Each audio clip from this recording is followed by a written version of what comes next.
regalar entradas de teatro me parece un gesto muy bonito.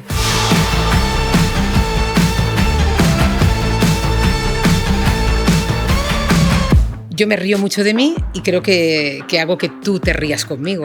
Pues que al final, bueno, se pasa súper rápido y como un late night que es distinto, ¿no? Y se disfruta y se pasa bien. Muy entrañable, muy simpática y muy divertida.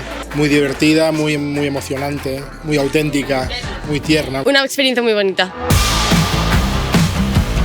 Conocer más la esencia como persona que tienen, que no se transmite tanto a través de un personaje.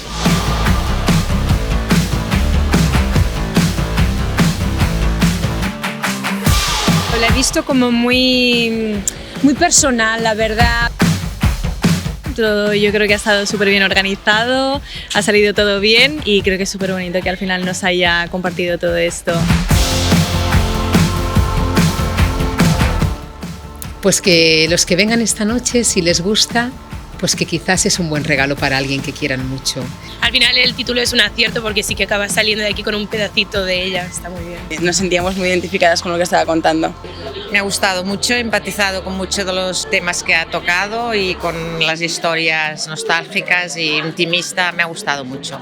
Pues que vengan a verla. Así que muchas gracias de corazón. Betonet per tots.